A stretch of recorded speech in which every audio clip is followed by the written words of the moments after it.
Republicans are Nazis. You cannot separate yourselves from the bad white people.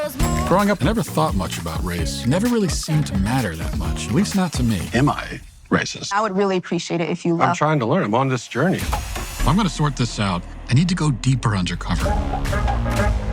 They gon' say I'm racist. Joining us now is Matt, certified DEI expert. Here's my certification. And what you're doing is you're stretching out of your whiteness. This is more for you in this field. Is America inherently racist? The word inherent is challenging I there. want to rename the George Washington Monument to the George Floyd Monument. America is racist to its bones. So inherently. Yeah, this country is a piece of White. folks. White trash. White supremacy. White woman. White boy. Is there a black person around? There's a black person right here. Does he not They gon' exist? say I'm racist. Hi, Robin. Hi, what's your name? I'm Matt. It's had to ask who you are because you have to be careful. Never be too careful. They gon' say you racist. Buy your tickets now. In theaters September 13th. Rated PG-13. The head of London, England's Metropolitan Police Force is threatening to extradite Americans and arrest them for saying things he doesn't like. Now, I know what you're thinking. You're thinking, oh, Klavan, you elfin merchant of merriment, how on earth do you always manage to reach into your imaginational grab bag of zany jocularity and pull up such mirthful gems of goofy-tudinous effervescence as the absurdly hilarious idea that a police commissioner in a country whose imperial army we kicked in the bum so hard it flew all the way back to their tiny, irrelevant island of funny-talking homosexuals would be crazy, not to mention stupid enough, to take time out from watching through his office window as a once great nation of free Englishmen devolves into a violent hellhole of teen-raping, machete-wielding, bomb-blasting Muslim extremists in order to threaten a United States of individuals who seriously cannot fart in his face loud enough to express our disdain for him and his now crappy little country. But no, so help me, I'm not making this up. While there are still many great police detectives solving serious crimes in Britain, like Inspector Morse and Inspector Morse when he was a younger man, they are limited in their jurisdiction by the fact of being imaginary. Whereas Metropolitan Police Chief Sir Mark Rowley, who would be imaginary in a better world, is in this world and ridiculously real. And while in this world, Muslim gangs in the UK have repeatedly groomed teenage girls as sex slaves while authorities look the other way, and Muslim honor crimes such as murder, punitive gang rape, and forced genital mutilation have risen 200% in the UK since 2016, while authorities look the other way, and while Islamic terror accounts for nearly 70% of UK terror attacks, while authorities let illegal Islamist immigrants swarm in unchecked, Sir Mark has been dispatching his officers to arrest Britons for having opinions and posting them on Facebook. And now he's threatening to extend this oppressive idiocy to people in our country, where we just feel Sir Mark should, to translate this into his own language, bugger off and stick to arresting women who pray silently for abortion victims while his country turns into Afghanistan, except full of funny-talking homosexuals, like in Afghanistan. Sir Mark, who along with being the Metropolitan Police Commissioner also serves full-time as a gormless twit, made his remarks after riots broke out across his country in the wake of a horrible murder. After years of being told that the massive illegal flood of immigrants into Britain was not causing the crime, abuse, and terrorism it was causing, angry white British people assumed the police, who had lied and lied and lied and then lied, were lying when they said the murders had not been committed by an illegal Muslim immigrant. Furious, the angry white people stupidly clashed with Muslim people who did not kill anybody, since it turned out in this case the police had broken with long-standing police protocol and were telling the truth. The angry white people then decided that while they were stupidly rioting, maybe they should keep at it in the hopes that the authorities would stop the illegal immigration that was causing all the crime, abuse, and terrorism. After all, the man who is now Prime Minister had been in favor of stupid race riots when British people stupidly rioted over the death of George Floyd, as if they lived in America instead of their crappy little gay country. So the angry white people figured, hey, we're white, the illegals are brown, so this will be one of those stupid race riots the Prime Minister loves so very much. Unfortunately, the angry white people had not read the stupid race riot small print, which says brown stupid race riots are great, but white stupid race riots are so bad that even if you live in America and post about them on Facebook, Police Commissioner and gormless twit Sir Mark Funny Talking Homosexual will come to America to arrest you. which would in fact promote brotherhood by bringing Americans of all races, colors, and creeds together to kick Sir Mark in the bum so hard he goes flying back to Londonistan, where he bloody well belongs. Trigger warning, I'm Andrew Klavan, and this is The Andrew Klavan Show.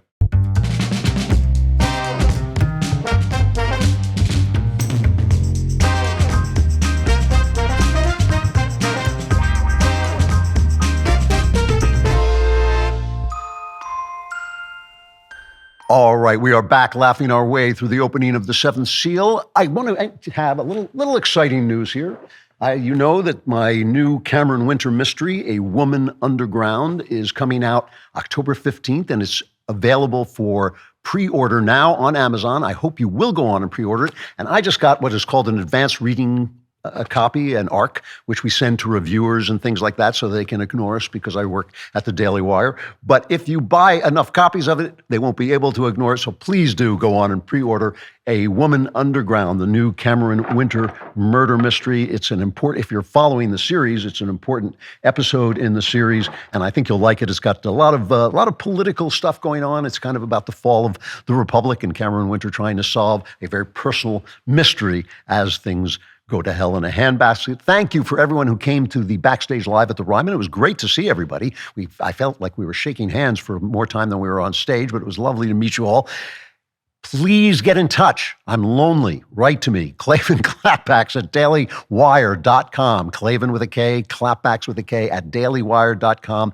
Tell us what you think of the show, and we'll ignore you. No, we'll read it on the air if we can. And leave a comment wherever you're listening, YouTube or on Daily Wire Plus. And if the comment is genuinely, absolutely hateful and despicable, we will read it on the air, because hateful and despicable is what we do here. This one is from Sergeant Wrench, 69. He says, I don't like to brag, but I got as many primary votes as Harris Walsh. That's very, very impressive that you don't like to brag, because that makes you very different than Harris Walsh. All right, let's get to today's episode. Be silent, thou peasants. Now, I'm reading a really remarkable book called Bad News. It's by a lady named Batya Unger Sargon. I think she must be married to the Prince of Persia. We talked to her at the RNC, and we'll be interviewing her this week. She is this week's interview, so you get to hear from her. And I want to preview the book a little bit, because I think it will give you a broader sense of what's going on in the current election moment. And that's what we're trying to do. We're trying to give you a broader sense of what's happening so you can deal with it, not just personally and politically. You can deal with it not just politically, but also in yourself. So Bad News is about the way the news media became the destructive enemy of the people. It now obviously is. And it has these insights about what happened. Two of them I think I've talked about myself. One is that the job of the reporter became an upscale job. It used to be these scrappy working class guys who would attack anyone with power. They didn't care what side you were on. They just wanted to bring the people the truth. But now it's a bunch of Ivy League elites who want to appeal to other Ivy League elites who have a lot of money to buy the expensive things that they're advertising in their newspapers and their media outlets.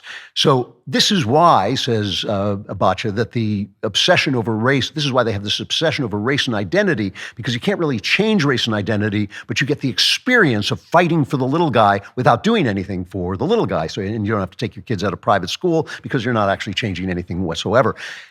But more than this, she talks about how the internet has changed journalism by giving outlets, forcing outlets to craft their news to their elite audience. It has heightened audience capture because the audience can react so quickly to what you write on X and on, or formerly Twitter, and people react to that. And reporters and commentators, just like everybody else, want to be loved. And the New York Times has actually done studies of which emotions their story should call up to make you more likely to buy the expensive stuff they're buying, that they're pitching to their similarly upscale audience. The New York Times has an audience that is 91% Democrat. So the upscale people, much more left-wing, much more Democrat. And they don't hate Donald Trump. They love Donald Trump because he is causing those emotions that cause people to buy things and to read their paper, and he kept them in business. So it's all about now telling people, a certain sector of people, upscale, left-wing people, what they want to hear, making them feel either fear or love or whatever that will put them in the mood that they poll the advertisers, what mood do you want our readers to be in? And that will put them in the mood to buy the stuff they're selling. So, they're basically playing to emotions. And this is, listen, I've told you before, there's audience capture on both sides everywhere except on this show because I'm on a mission from God. That's why I say things to you sometimes that you don't want to hear, that are different. And I get a lot of letters saying, I don't agree with all your opinions, but they really should be saying, I don't agree with all your opinions. Thank you. Because first of all, not agreeing with me is one of the 7 stages of realizing I'm right. I think it's not agreeing with me, and then anger, denial, drug addiction, losing copious amounts of weight, and then getting fat, and then finally realizing that I'm totally right. My wife loves it when I talk like this, by the way. She gets kind of dewy-eyed and she leans in and whispers, I will kill you in your sleep before I agree with anything you ever say. All right, so today I want to talk about the effect that all this bad news is having, not just on the election, but on us. Many people can attest that there's nothing more annoying than when blinds let in that sliver of light at the crack of dawn. And unless you're a morning person, if you've seen one sunrise, you've seen them all.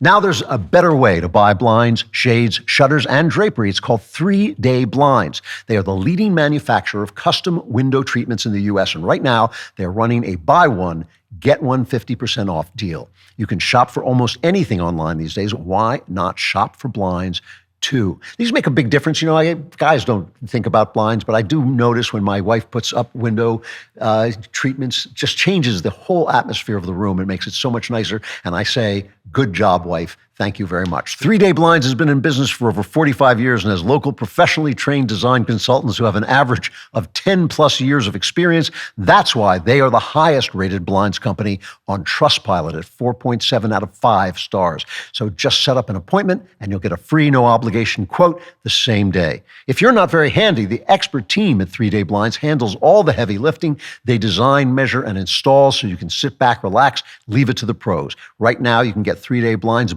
buy one, get one 50% off deal on custom blinds, shades, shutters, and drapery for a free, no charge, no obligation consultation. Just head to 3dayblinds.com/Klavan. That's buy one, get one 50% off when you head to 3dayblinds.com/Klavan. One last time, that's the number 3, DAY, blinds.com/ how do you spell it?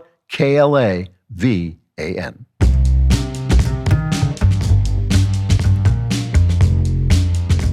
Chapter 1, don't interrupt while we're lying. So I'm putting up a couple of pictures of Kamala Harris that were on Essence magazine and Time magazine. They're like these Soviet pictures they used to have of their leaders, looking off into the sunset. She just looks noble and happy and gazing off into the sunset. And the Democrats, because the Democrats and the media are one thing, right? They're all these elite, highly educated Ivy League types who are making a lot of money.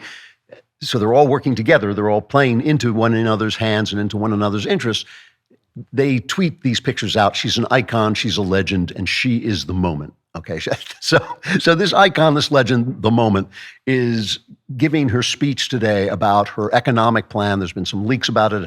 She hasn't made the speech yet. But they're saying that she's going to have price controls, which is a very Soviet thing to do. I'm not even sure that's constitutional.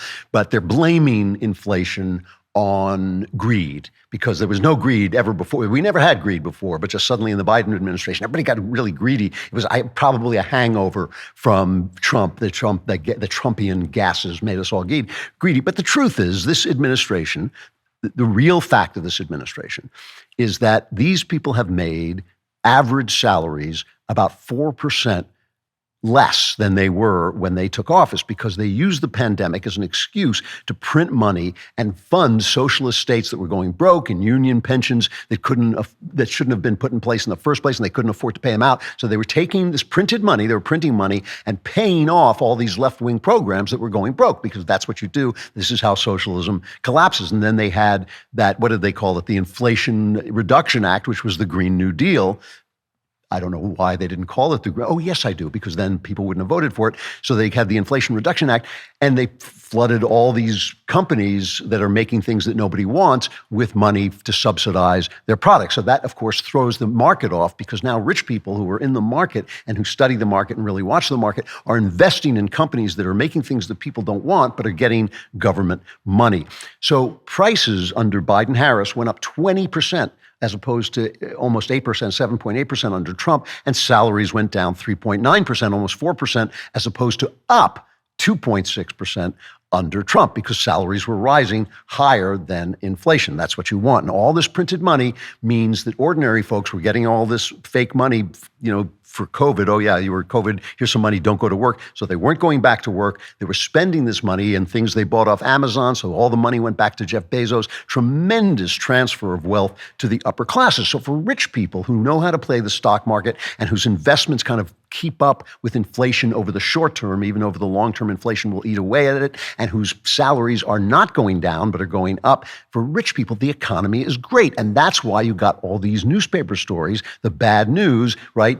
In the newspaper stories and the media stories saying, what's wrong with people? Why don't they understand the economy is great? Yeah, honey, the economy is, light me another cigarette, baby. The economy is great. Because for ordinary people, the economy sucked. And that's what you're seeing because they're selling products, high-end products to high-end people, and they're basically inviting them in to this high-end world and saying, you're one of us if you believe these things. And it's working to some degree. Kamala's polls are up. Trump's are down. Trump, as I said at the backstage at Ryman, Trump got shot in the head and is a little off his game, but hopefully he will recover in time to make the stop. We don't know. It's a very tense moment because this is Kamala's moment and she is moving ahead in the polls.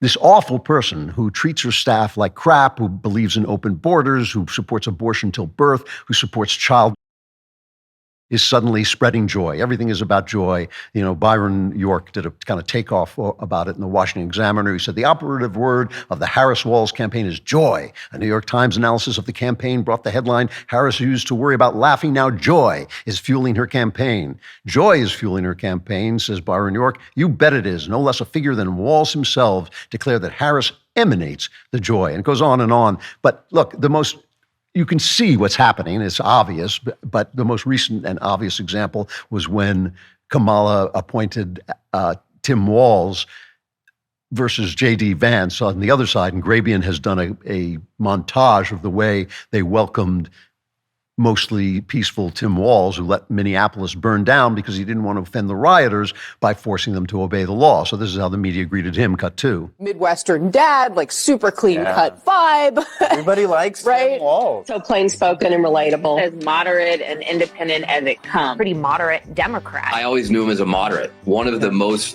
moderate. Very moderate record. The new moderate. I think this is the new moderate. Far from progressive. He's right down the middle. He's not just an old white man. Tim Walz speaks American. Talks like a regular person. Tim Walz is the opposite of weird. Walz is basically younger Joe Biden. Regular old Joe out there. Populist approach to fear on the Republican side and the happy populism. Yeah, so that's a fair, accurate opinion of a guy who passed a law allowing doctors to.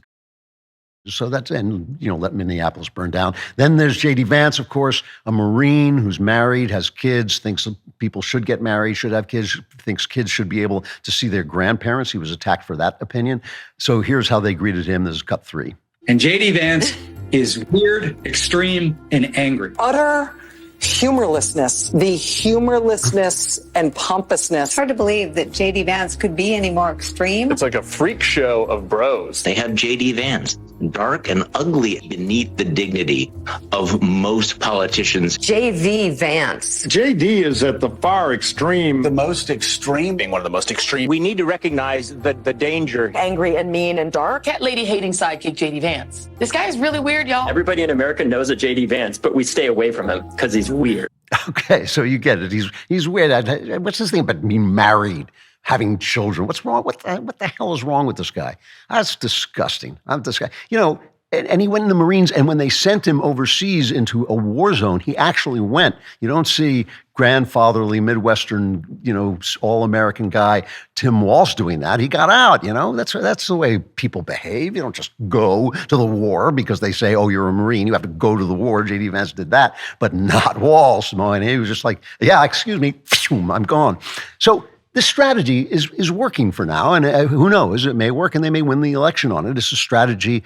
Kamala not to say it's because she's a girl, but she's a scared little girl, and she's hiding from the big bad media because she's, girls, what girls are like. And then the media is lying about who she is for her, and you never have to see her. And it not only allows the illusion to stay in place, because the minute she opens her mouth unscripted, we'll all see that she's actually, first of all, she's a buffoon. Second of all, she's corrupt. And third of all, she's really not a nice person. And she radiates that when she's off script. But it also means that Trump is getting out in the open more, and the people who dislike Trump dislike him a lot. And that's half the country. They dislike him a lot, and the more they see him, the more they remember that they dislike him. And so he's now doing these rallies that are, what can I say? They've kind of reached has to keep doing them because his base loves them, but they don't expand beyond his base. And Dan Henninger in the Wall Street Journal today made the first suggestion I've heard that actually I thought was pretty good.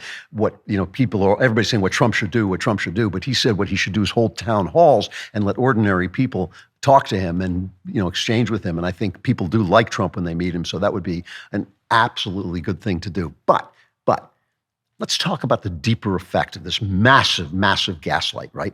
My favorite clip this week was Stephen Colbert interviewing Caitlin Collins of CNN. And they're talking about Trump, and Caitlin Collins is saying, well, he's not doing well against Kamala. And here's the clip. It's kind of been this moment where he has not been able to coalesce around a single attack line. I know you guys are objective over there, that you just report the news as it is.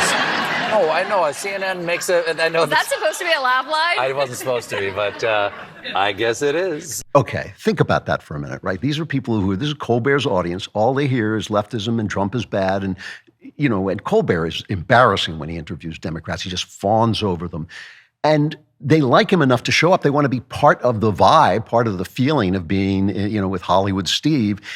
But they know he's full of crap. So it's kind of like a Cypher in the Matrix. Remember, he's the guy who goes back into the Matrix because at least whatever garbage they're eating tastes like steak there. It's, it feels like real life. So they want to be in this cool club, but they know it's the Matrix. They know it's all false. Now, look, Stephen Colbert is bad for America.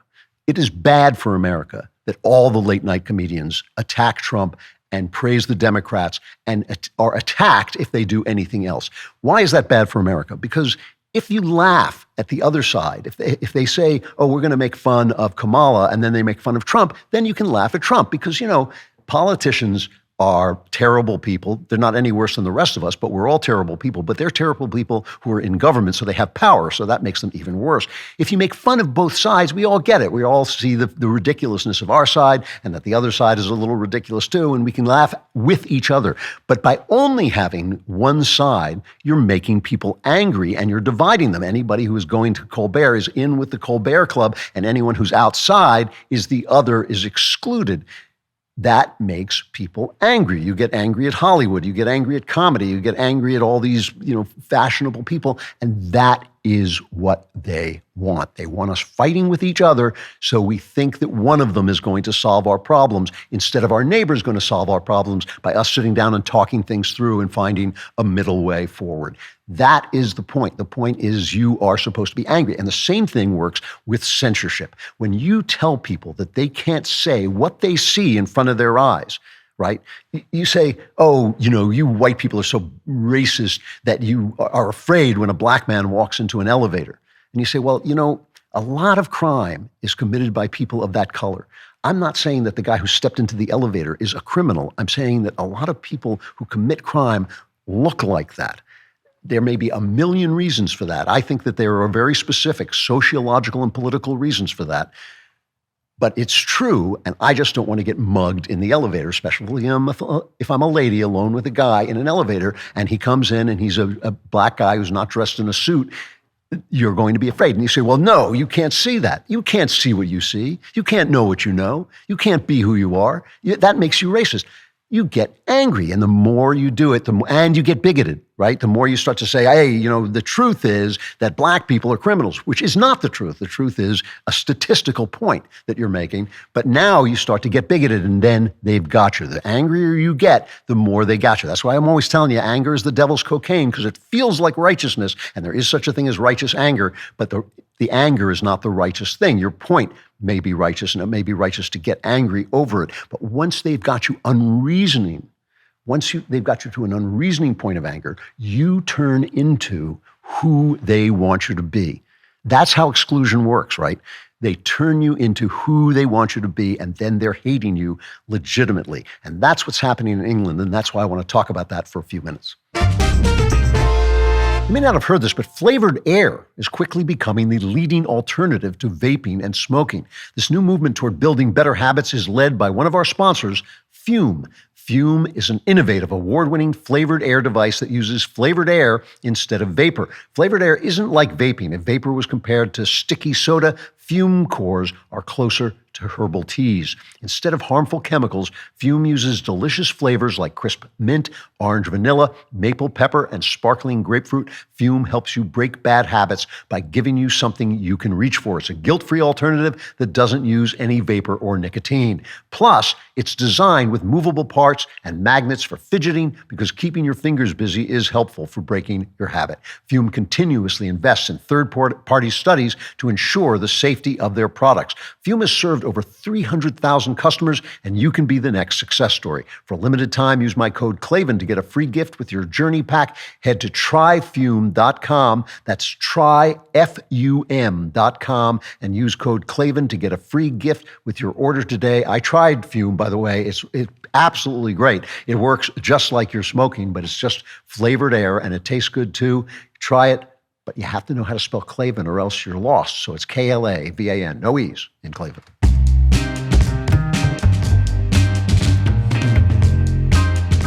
Chapter 2, Britain is burning. Now, obviously, I know you don't care about the UK because it's just this tiny, irrelevant little island full of people that they're obviously, right? Listen to the way they talk. But I want to go back to this because it's going to affect us here. It's already affecting us here, and it's part of a movement that's going through the Western world that is part of what I was talking about in this bad news book of elites having captured so much of the culture and building a culture for other elites. So elites have certain interests. Normal people have other interests. There's nothing wrong with that, except they have all the power. And that's when you start to get into a French Revolution sort of situation where things are not so great and may not go in such a good direction. So at the end of July, in this port town, I think it's called Southport, some little girls were having a Taylor Swift dance party, and a guy attacked them with a knife and left 3 of them dead, 3 little girl children dead, just a horrific, horrific crime. And the perpetrator was apparently born in the UK of Rwandan parents who were Christians.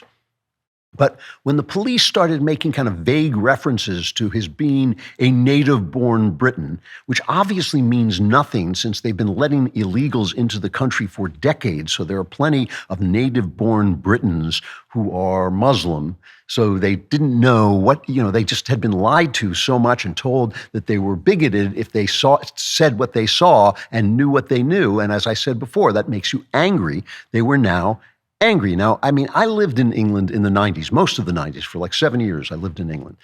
And they would talk about multiculturalism, and I would kind of think like, why are you talking about multiculturalism? It was like 90% white and British.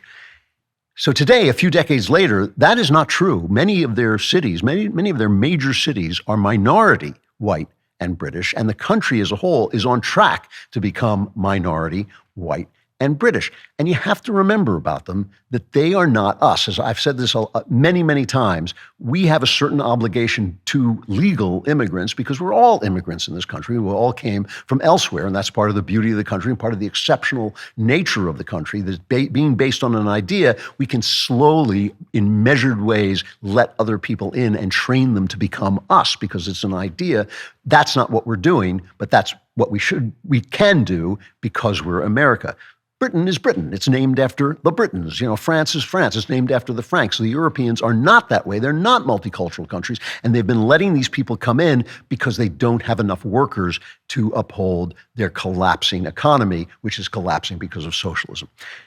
There have been these groomer gangs that have raped, it's said they may have raped hundreds of thousands of girls, and the authorities did nothing because they were afraid of being accused of Islamophobia. And then once it came out, they were like, oh, maybe this we should have done. And then they went right back to being the way they were. So when police said, oh, the killer of these little girls was British born, it was like, it must be the Muslims. So the Muslims rush out to defend their mosque, which is already offensive because they're acting as a kind of fake police force, and they clash with the whites who are now angry, and a riot started, and hundreds of people have been arrested. And it's easy to say that these angry white guys are bigots and yobs, as the British would call them, and to some degree, I think that's true. I don't think this is the right thing. I don't think it was right to riot over George Floyd. I don't think it's right to riot over this. But they were transformed into bigoted yobs by elites telling them that they had to give up their cities to foreigners who had entered illegally, and they couldn't say what was happening for fear of being tagged as being bigoted, which of course can be really destructive. In fact, they have a law there, it's called something like the Equality Act, that if you say anything online about people's religion, it's kind of almost an anti-blasphemy law, you can be arrested. So, these guys before this, they may have been tolerant of the Muslim guy down the street, but when suddenly over 50% of their city is Muslim, and it's not because they invited him in fact, they've been trying to elect people to stop the onslaught for decades, and people will not listen. They left the EU to make it stop. It quintupled. They can't get through to the authorities because the authorities are elites serving elites. They're bringing in cheap workers, cheap labor to keep the economy that is dying afloat. That is what's happening, elites serving elites. And so these people are now furious. And now they are bigoted yobs and they're angry. So they've won, right? The left has won by turning these people into the people that they condemned. And now everybody can see, oh yes, we told you that they're yobs. And this is why you've got to keep your soul intact. This is why you cannot let politics turn you into what the people who are in politics want you to be. That's what they're working on. That's why the New York Times goes out and does a study. How do we make people feel these things so they'll buy things from our sponsors who are selling elite objects, and then we'll make money and everything will be great and we'll have power and everything will be terrific, even as the country goes down the drain. That is what's happening in England. So all that's left now is to arrest and silence these evil bigots or anyone who tells the truth about what's happening. Now, Douglas Murray wrote a terrific book about this called The Strange Death of Europe. And when he talked about the fact that everything he had said was coming true on X, a guy named Alastair Campbell, who I've never heard of, but he's a lefty writer with 1 million followers, over 1 million followers, called for him to be investigated. This is the thing. Now, Christopher Hitchens, who was kind of Douglas Murray before there was Douglas Murray, he saw this happening and warned about it in 2009. This is a clip from 2009, Hitch talking to a group of people. This is very urgent business, ladies and gentlemen, I beseech you. Resist it while you still can, and before the right to complain is taken away from you, which will be the next thing. You will be told you can't complain because you're Islamophobic. The term is already being introduced into the culture as if it was an accusation of race hatred, for example, or bigotry, whereas it's only the objection to the preachings of a very extreme and absolutist religion. Watch out for these symptoms. They are not just symptoms of surrender, very often ecumenically offered to you by men of God in other robes, Christian and Jewish and smarmy ecumenical. These are the ones who will hold open the gates for the barbarians. The barbarians never take a city till someone holds the gates open for them. And it's your own preachers who will do it for you, and your own multicultural authorities who will do it for you. Resist it while you can. Now, if you saw my interview with Megan Basham talking to her about her book about how the left has infiltrated the evangelical world and the onslaught of attacks she's taking because she's telling the obvious truth. And so what that is these are elites. It's good for elites to have cheap workers come in until it's not so good because the cheap workers maybe are not going to be as nice to the elites as they think they are, but it's good for now. And so it's good to let them in. And so they infiltrate the Christian world, which is easily conned because of their doctrine of love, which doesn't mean anything unless you know what it means. Unless you really study your Bible, unless you really think it through, it doesn't mean a damn thing. It just means, oh, be nice to everybody. Welcome the stranger. You know, the Hebrews were welcome strangers because they were strangers in Egypt, but they didn't welcome an onslaught of strangers who would completely change their demographic. That was not the point of it. Today, the Prime Minister, Keir Starmer, shows that Hitchens' predictions are true. And what Hitchens was talking about, he was saying already, You can't have a team, a rugby team called the Crusaders. Already, you can't tell a story about 3 little pigs because that's offensive to Muslims, which is insane, right? You should not have to cater to an incoming minority who should be thankful for you for giving them a place to come. And now, Keir Starmer is now the embodiment of Hitchens' predictions. Islamophobia is intolerable. It can never, ever be justified. And we have to continue with a zero tolerance approach. And I think there's more we can do in government. There's certainly stuff online, which I think needs tackling much more robustly than it is at the moment. Tackling online language needs to be much more robustly tackled at the moment. And, this is, I've told you this a lot, but it's worth repeating. The left, because they own the culture, sets the standards by which something becomes intolerable. Why should it be intolerable to say, I don't like this religion? A religion is a statement of beliefs. The beliefs may be bad. They may be wrong. You can have a religion that includes human sacrifice. And you say, yeah, I don't think that's such a good religion. You're human sacrifice-ophobic. They set those terms, and then they become intolerable. And we, too often, react because we're in that atmosphere by saying, oh, I'm not racist. I'm not Islamophobic, instead of saying, screw you, bud. Here are the facts. Here's what we're dealing with. I just want to show you this one picture. This is a real picture of the British. Before I show you that, let's talk about this guy I was joking about in the opening, the police superintendent. This is Scotland Yard, Sir Mark Rowley, running Scotland Yard, and he's asked about Elon Musk and online presences spreading what they call misinformation, which we know, of course, is the truth. Here's what Sir Mark Rowley of Scotland Yard says. Being a keyboard warrior does not make you safe from the law. You can be guilty of offences of incitement, of stirring up racial hatred. There are numerous terrorist offences regarding the sort of publishing of material. All of those offences are in play if people are provoking hatred and violence on the streets, and we will come after those individuals just as we will physically confront on the streets the thugs and the obs who are causing the problems for communities. So I just want to show you this film because it's so amazing of 2 police officers arresting an ordinary British guy who obviously put something on Facebook that they didn't like. This is cut 7. So I'm actually being arrested? You're going to be arrested, okay? Right. I'll take you up to the police station. Right. Okay, this is in relation to some comments that you've made on a Facebook page. Okay? Oh, really? Oh, it's a Facebook crime, is it? Okay. Right. So we need to ask you some questions about that. So this is a guy who thought he was a free Englishman. He said, it's a Facebook crime. Is it a Facebook crime? He had no idea there was a Facebook crime, and he said his opinion of what was going on, and they are arresting him for it. So this is the way the left always works, right? The left causes the problem, then solves the problem by attacking the symptom of the disease, which oftentimes is you. So for instance, everybody should have sex. Women should have sex like men. It's just your body. It's why you have all these silly religious rules. Oh, people are having babies out of wedlock.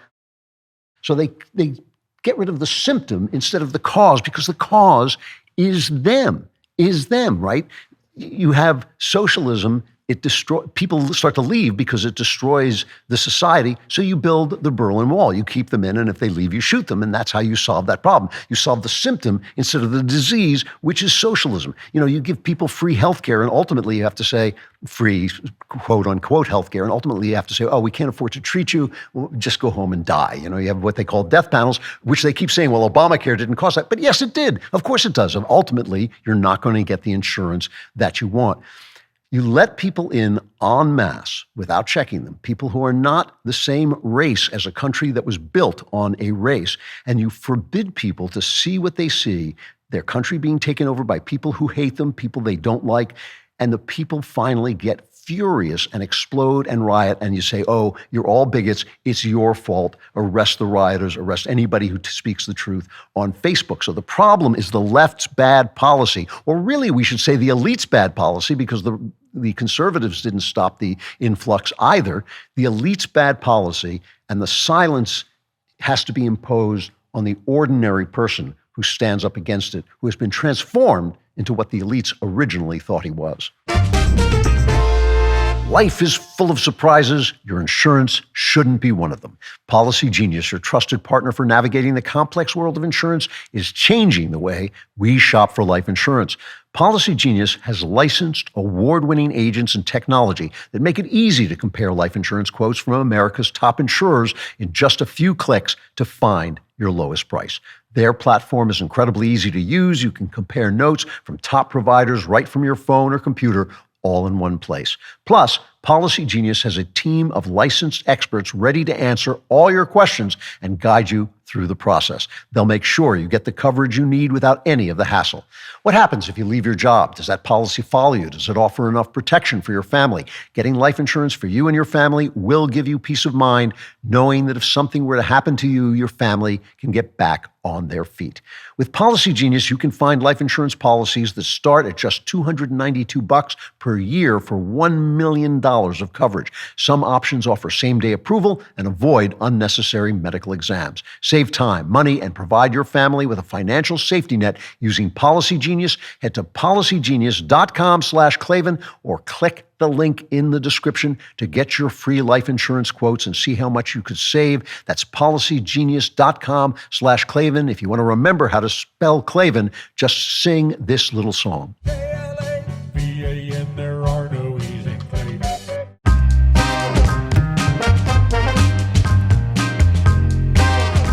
Chapter 3, Coming to America. So why am I talking about some little foreign island full of... Well, the reason is that the media links us all together. And the media is where people are being silenced because the media has been, in theory, democratized. Now everybody has a voice. Everybody who thinks whatever they think can go on if they're on X. And X has a lot of unpleasant people. Believe me, I've been a target of them. They can be very unpleasant people saying incredibly ridiculous, incredibly absurd things that actually are misinformation. But I think it'll work. I think people can stand up for themselves. I think people can argue back. I think people can shout them down. I think people can do all kinds of things. They can bring facts against misinformation, which would be an interesting thing for the government to do, but they can't do that because of the bad stuff they're doing. So now the Scotland Yard is literally threatening to arrest people here, especially Elon Musk, was driving them crazy. In The Guardian, which is the left-wing London paper, Jonathan Friedland writes, "You know who else should be on trial for the UK's far-right riots? Elon Musk. It's good that so many of those responsible for a week of terrifying far-right violence are facing an especially swift and severe form of justice that the race riots, the George Floyd race rioters in England did not face. But there's one extremely rich and powerful suspect who should join them in the dock if the UK authorities truly want to hold accountable all those who unleashed riots and pogroms in Britain. They need to go after Elon Musk because he lets people speak and he speaks himself." And also, once going back to Douglas Murray, he says the guy who wrote this, Friedland, wrote a pseudonymous novel in which he fantasized about assassinating Donald Trump. So he's a good guy to listen to. There's also a guy who worked for Twitter before it was Elon Musk, and he wrote an article also saying that Musk should be penalized in some way for allowing free speech, this kind of American idea of free speech, which just allows hate, and it's all about making money. God forbid that anybody should make money. The EU, some guy called the Internal Market Commissioner, no idea what he does. Probably no one has any idea what he does. Probably he doesn't know what he does. His children probably look at him and say, "What do you do for a living, Daddy?" And he says, "I don't know, but they keep giving me money, so I keep doing it." The Internal Market Commissioner of the EU, a guy named Thierry Breton, he says he sent Musk a letter saying, "You have to report to me and tell me what you're doing, and you make sure you don't make people feel unsafe." This is about what? Musk is interviewing Trump. He is giving a discussion with Trump. It wasn't really an interview, it was a discussion with Trump. And he doesn't want people to be made to feel unsafe. To say one good thing about the EU, they did rebuke him and say he had no right to write this letter. But is this coming to America? You bet it is. You bet it is. Why? Because we're dealing with a bunch of highly paid journalists, and even if they're not highly paid, they're highly respected. They are elites. They're in an elite society. They all have got big educations. Ivy League educations. They all know each other. They all deal with each other, and they don't know us. One of the things she talks about in this book, Bad News, is the fact that the local news has utterly collapsed, which is a really big topic that I'm not going to talk about today, but it means that a lot of these guys who are reporting have never done reporting before. They've never been on the streets. They don't know Americans. They don't know anybody. That's why Selena Zito is doing such a good job at the New York Post. She actually went out and talked to people because she knew them and lived with them. So the media is made up of elites. Here is Musk is interviewing Trump on X. What a horrible, horrible thing. This is the candidate for president. This is the Republican Party's candidate for president. So Elon Musk is talking to him. No one is talking to Kamala Harris, right? No one is talking to him. So they say, well, these are softball questions he's asking Trump. You are asking no questions of Kamala Harris. Washington Post, Cleve Weston Jr. is at a White House press conference and says this to Karine Jean identity hire. Elon Musk is slated to interview Donald Trump tonight on X. I don't know if the president is going to tune in. Feel free to say if he is or not. But I think that misinformation on Twitter is not just a campaign issue. It's a America issue. What role does the White House or the president have in sort of stopping that, or stopping the spread of that, or sort of intervening in that? Some of that was about campaign misinformation, but it's a wider thing, right? So you remember during the Trump administration when Trump would say these are the enemy of the people, and Anderson Cooper would come on, he'd tear up about the First Amendment and all that. Everybody on CNN cried all through the Trump administration, but it kept their crappy network alive. They would come on and say, oh, the First Amendment, we speak truth to power, the First Amendment. Elon Musk wants to talk to Donald Trump online, and he's asking the White House what they're going to do about it, because they do not know anybody who votes for Donald Trump. They've never talked to him. They've never eaten dinner with them. They don't know who they are. They don't know what they're thinking. They just assume that the motives that they impugn them with are the motives that they actually have. Now, we all do this sometimes. We'll say, the left is just trying to, gain power, when a lot of times the left has, I think, kidded themselves into thinking that they're fighting for the underdog. I mean, you sit there and think, who could say defund the police and care about poor black people? Who could say that? Everybody knows what's going to happen if you do that. So many black people are being murdered by black criminals. How could you do it? But they don't know. They're living in this structure that is an elite structure of the imagination, and they live in that, and they think, this is the right thing to do. So now Trump goes on with Elon Musk, and X gets absolutely attacked so that their tech goes bad. And this happened, of course, to DeSantis when he started out, and everybody's laughing about it, everybody's making fun of it. But it's an attack on this platform to try and keep Donald Trump from speaking. And at one point, they're talking about unions and workers getting out of control, and Trump praises what Elon Musk did when the people, I think he's talking about SpaceX, when the people at SpaceX were protesting, were walking out, and Trump talks about this. Cut 9. Well, you're the greatest cutter. I mean, I look at what you do. You walk in and you just say, you want to quit? They go on strike. I won't mention the name of the company, but they go on strike, and you say, that's okay, you're all gone. You're all gone. So every one of you is gone, and you are the greatest. You would be very good. All right, so he's praising Elon Musk for being tough. So, okay, you're a union. There's nothing wrong with coming on saying, I hate you, Donald Trump, for saying that. Donald Trump, you stink for saying that. Nothing wrong with that. The UAW, the United Auto Workers, take time off from making crappy American cars to file a federal labor charge against him. Here is the head of the UAW, Sean Fain. Look, because this is the problem in America right now. The rich keep getting richer at the expense of the working class. And people like Donald Trump and Elon Musk, they sneer at labor law, but they don't care about labor law because they don't care about working class people. They believe in buying off the system and buying off politicians and being able to have their way with people. And, look, employers need to be held accountable in this country when they break the law. It is a federal right of workers to go on strike, and they cannot be fired for that. But, people like Donald Trump and Elon Musk, they laugh about firing people. So, in other words, it is a federal law that, people have to be allowed to strike. But it's not a federal law for you not to laugh at them and not to say that that shouldn't be a federal law. He wants to get him for laughing about it.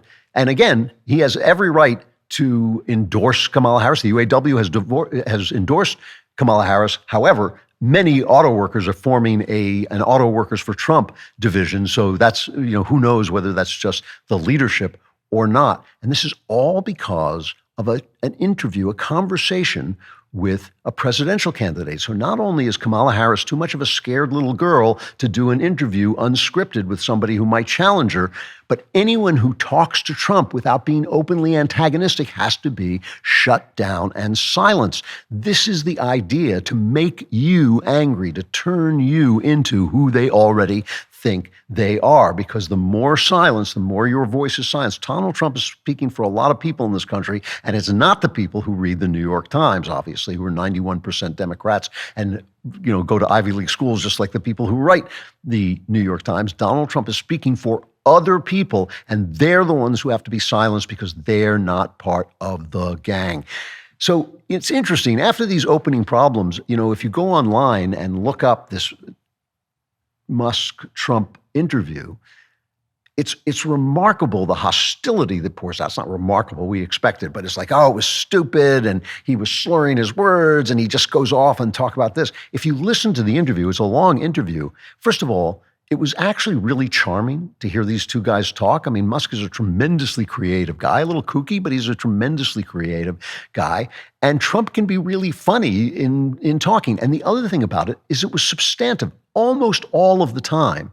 There were a couple of things, Donald Trump, he's always going to go off on his little rants, but there were most of the time, he was talking about the issues. He was talking about how bad Kamala was on the border. He was talking about foreign policy, where he was great, and talking about how Iran was broke when he left office, and they pumped it full of money so that they could attack Israel on October 7th. That's true. And my favorite was this really charming exchange about the assassination attempt when Elon Musk said something that I thought was actually true and you wouldn't hear anywhere else. This is cut 15.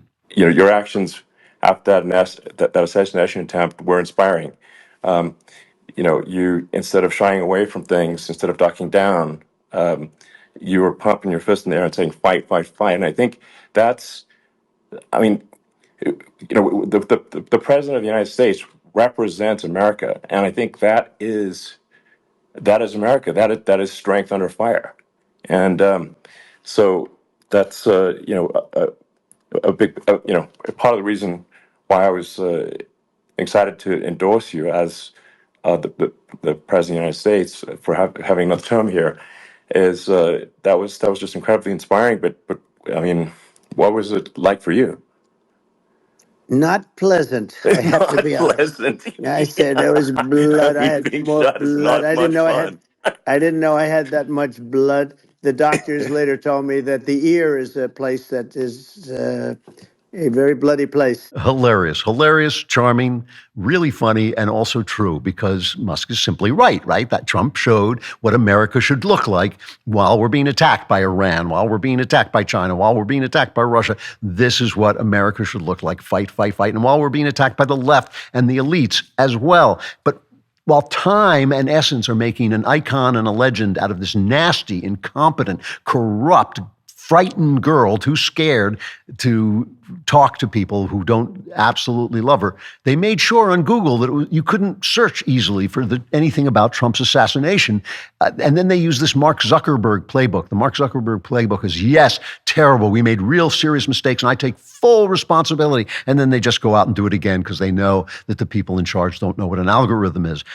They are doing everything they can to silence the peasants, you, so that the elite agenda can march on. And that really is bad news.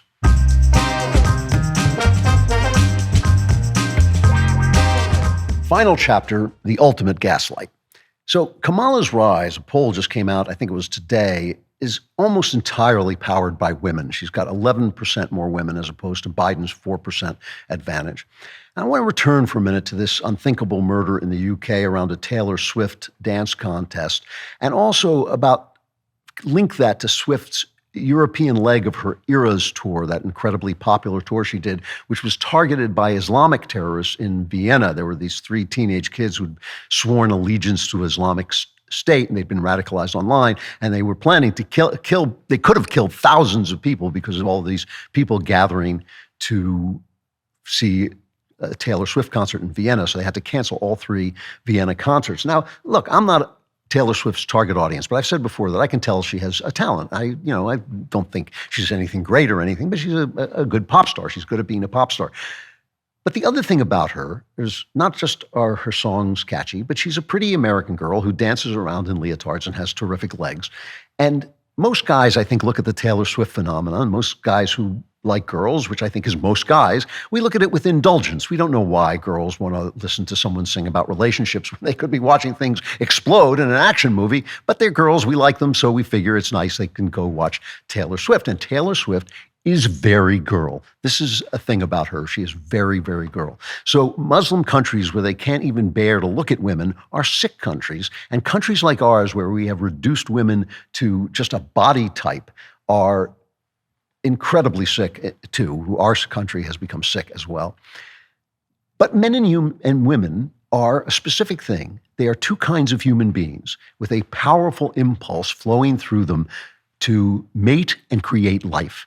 And that can cause great damage when it's misused, and it can create new life and unfathomable joy when it is well used. And not just, I don't want to just call it joy, it's life. Having children is life. Having children turns a 2-dimensional world into a 3-dimensional world. It is an amazing experience, and it's the central physical experience of human life.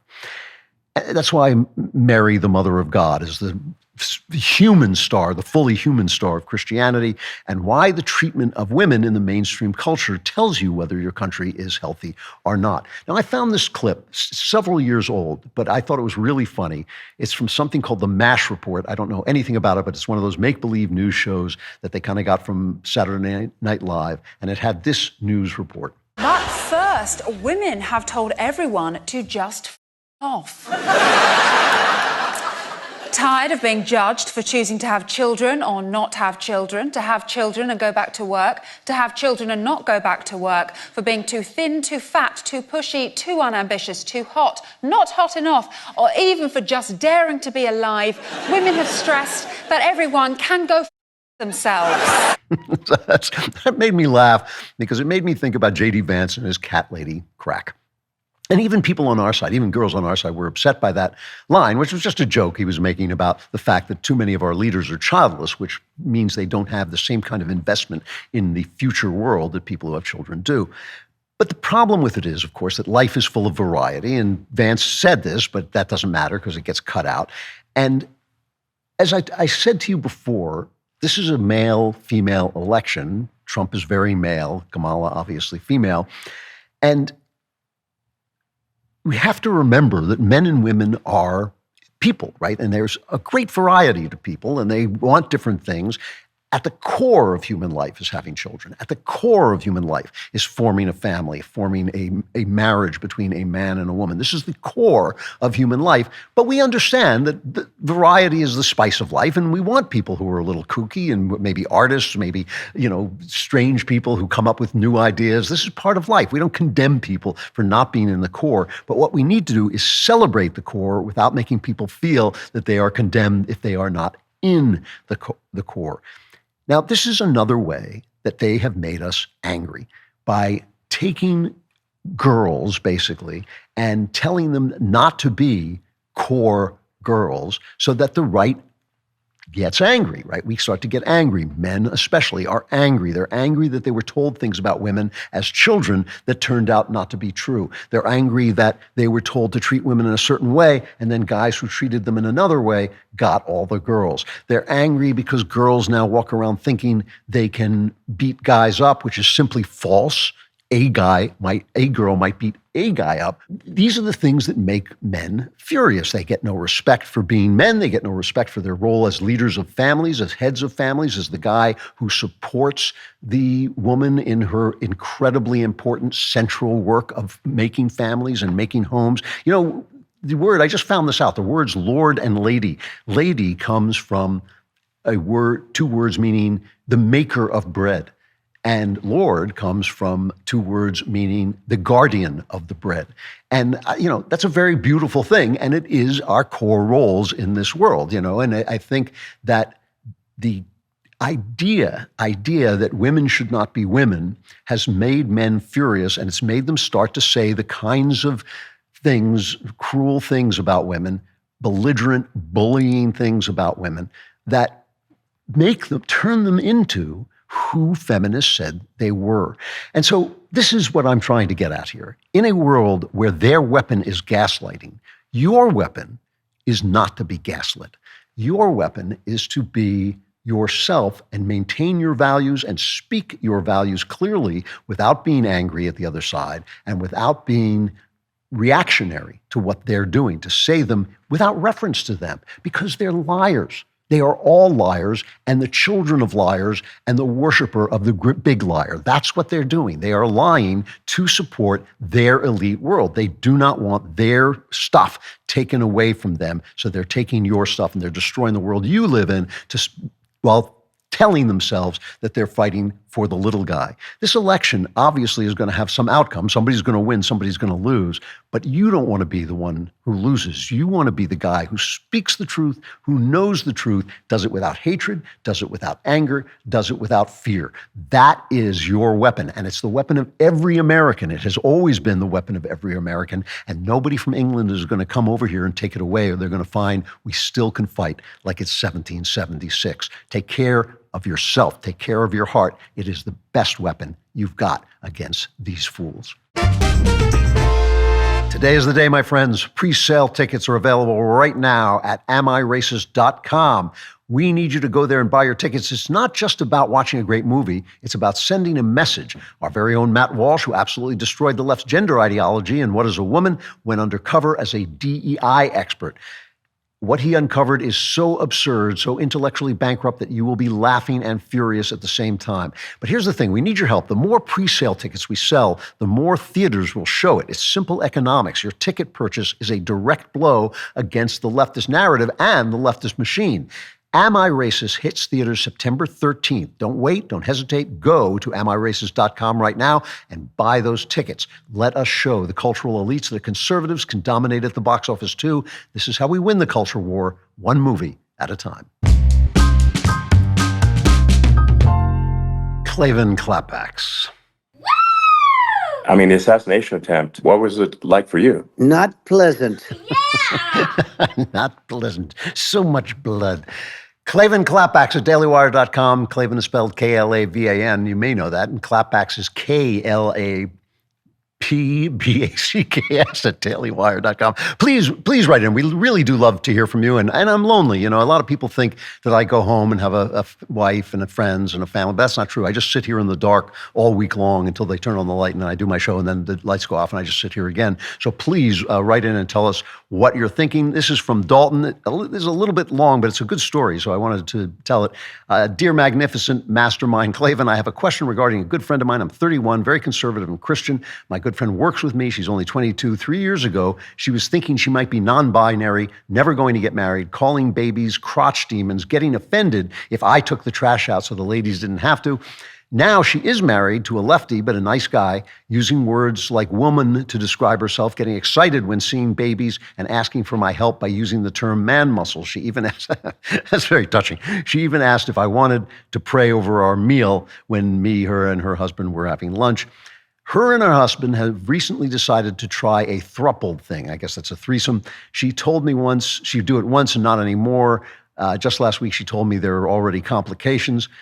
My question is, am I naive for thinking there is hope she is slowly coming around? Do you have any advice on how to balance uncompromising truth and love and openness? By the way, I can't wait for the next winter story. I love the audiobook versions. Thank you. Regards, Dalton. Yes, the new one, A Woman Underground, available for pre-order now as a book, but not yet as an audio version. It will be an audio version, but I've been bothering them to get it up there for pre-orders. So, is there? How do you handle somebody who is making an obvious mistake? Thruples are always a mistake. Opening your marriage is always a mistake. I know a lot of people who have done it. I don't know anybody who hasn't suffered for it frequently by losing their marriage. Remember not to judge people's outsides against your insides. Remember that they may look happy, they may tell you you're happy. That doesn't mean they're happy. And this stuff is really bad news, and it's stupid. Marriage is what it is, and it should be what it is, and it can be a struggle at times to be faithful, but still it is something that is worthwhile. What's your role in this? Because I've been in too many situations like this to count. And my feeling is, answer the question. I listen to people. I nod. They know me, so they know what I think. That's the important thing. It's not like I'm hiding from them the fact that I think. They know what I think. But I've had the experience several times where people have gone off and done really stupid and self-destructive things.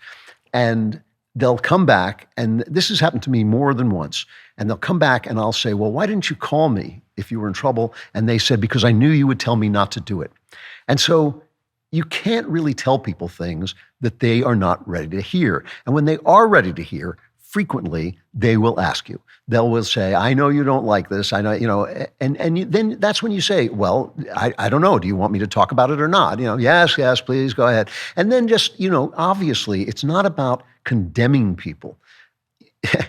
It's not about saying it's immoral to have a throuple. It's about saying, look, this is degrading not just for you, but for your marriage as well. Your marriage is a special thing, and it needs to be protected. And it's such a touching story because she realized the value of her womanhood in marriage. She tells you what a lot of this gender confusion is about, is that the role of wife and mother and homemaker has been so demeaned that people don't know how to find it, they don't know how to live into it, and then they start to feel unhappy and miserable, and they think they can solve their problem by having their bodies cut to pieces when they're desperate to have a baby, desperate to have a husband, desperate to have a family, because that's, let's face it, for 90% of us, that is going to be the best thing you have in this life. And I would say for the other 10%, there's something wrong with them that they can't experience that. But all right, God bless them. Let them have something else.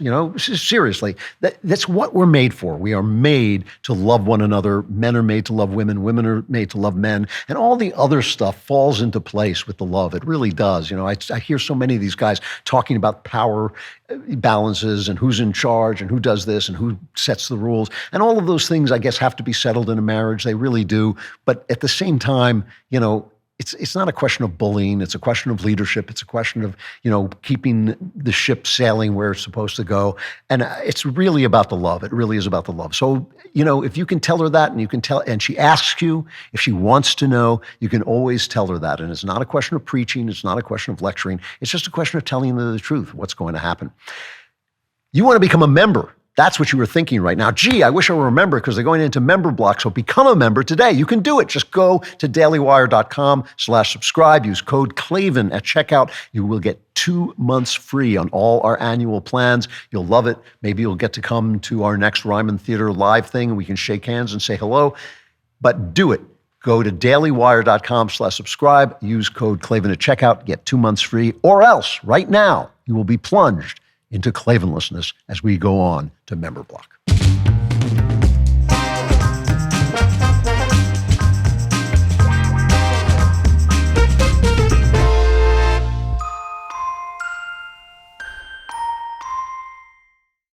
Republicans are Nazis. You cannot separate yourselves from the bad white people.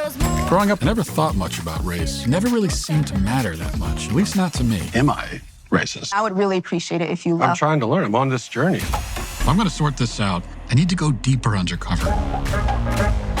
They gon' say I'm racist. Joining us now is Matt, certified DEI expert. Here's my certification. And what you're doing is you're stretching out of your whiteness. This is more for you in this field. Is America inherently racist? The word inherent is challenging there. I want to rename the George Washington Monument to the George Floyd Monument. America is racist to its bones. So inherently. Yeah, this country is a piece of white folks, white trash, White supremacy, white woman, white boy. Is there a black person around here? There's a black person right here. Does he not exist? They gon' say I'm racist.